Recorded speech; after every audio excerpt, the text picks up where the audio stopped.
Hi అండి అందరికీ. నేనైతే ఈరోజు బాదం మిల్క్ చేసుకుందామని చెప్పి బాదం మిల్క్ కోసం అయితే 2 పాల ప్యాకెట్లు తీసుకొచ్చానండి. ఇక ఆ పాల ప్యాకెట్లు అయితే కట్ చేస్తున్నాను. సింపుల్‌గా, ఈజీగా ఎట్లా చేసుకోవాలో చూడండి.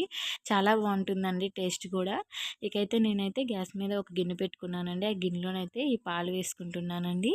ఈ పాలైతే కొంచెం చిక్కగా ఉంటాయి కదండీ! అందుకని నేను రెడ్ పాల ప్యాకెట్ తీసుకొచ్చానండి. అవే నేను యూజ్ చేస్తున్నానండి. ఇకైతే పాలైతే వేసేస్తున్నానండి. పాలు వేసేసాక గ్యాస్ అయితే వెలిగించానండి. ఇక పాలు మరుగుతూ ఉంటాయండి. 2 ప్యాకెట్ల పాలు వేసేసాను. ఇక మరుగుతూ ఉంటాయండి. మరుగుతున్నప్పుడే ఒక షుగర్ కూడా వేసుకుంటున్నానండి నేను.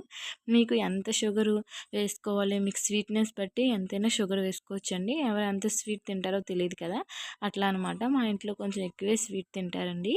అందుకని నేనైతే కొంచెం ఎక్కువే స్వీట్ వేసుకున్నానండి. ఇక పంచదార కరిగే వరకు ఇకైతే కలుపుకుంటున్నానండి. పాలు పొంగిపోయాయండి. అందుకే నేను చూస్తున్నాను పొంగిపోయాయి ఏంటి అని. ఇకైతే నేను బాగా కలుపుకున్నానండి. కలుపుకున్నాక ఇకైతే బాదం పౌడర్ అయితే వేస్తున్నానండి. నేనైతే బాదం పౌడర్ ప్యాకెట్స్ అయితే ఒక 4 తెచ్చుకున్నానండి. 5 రూపీస్‌వి. అదే నేను ఇప్పుడు యూజ్ చేస్తున్నానండి. ఇక కట్ చేసుకొని పాలలోనైతే నేను బాదం పౌడర్ వేసేసానండి. చాలా తక్కువే ఇచ్చారు. ఎంత ఇవ్వలేదండి. కాకపోతే టేస్ట్ అయితే చాలా బాగుందండి. ఇంకైతే మేమైతే మా ఆయన గారు అయితే ఒక కంచి కలుపుతున్నారు. నేనైతే అవి కట్ చేసి వేస్తున్నానండి. ఇక అవి వేస్తున్నప్పుడు అలా కలుపుతూ ఉండాలండి. లేకుంటే ఉండల్లా కట్టేస్తాయి కదండీ! అందుకే ఆ పౌడర్ అయితే నేను కలుపుతూ ఉంటున్నాము. అది బాగా కలిసిపోయాక ఇంకా దాన్ని కొంతసేపు మరిగించుకోవాలండి.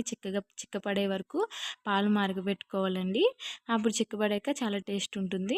ఇకైతే అది అలా కలుపుతూ ఉన్నారు మా ఆయన గారు. ఒక్కొక్క ప్యాకెట్‌లో చాలా తక్కువే ఇచ్చారండి. చూడండి చూపిస్తాము అదండి. అందులో వేశాను. చాలా తక్కువ ఇచ్చారండి. ఇక కలర్ కూడా రాలేదని అనుకున్నాము. కానీ తర్వాత మాత్రం కలర్ చాలా బాగా వచ్చిందండి. ఇకైతే అయిపోయింది. పాలైతే బాగా మరిగిపోయాయండి. మరిగిపోయాక లాస్ట్‌లో నేను జీడిపప్పు కూడా వేసుకున్నానండి. వేసుకొని ఇకైతే గ్యాస్ అయితే కట్టేసానండి. చూడండి చాలా బాగుంది కదండీ! చాలా కలర్ కూడా వచ్చింది. ఈ వీడియో మీకు నచ్చుంటే ప్లీజ్ అండి షేర్ చేయండి, సబ్స్క్రైబ్ చేయండి, లైక్ చేయండి.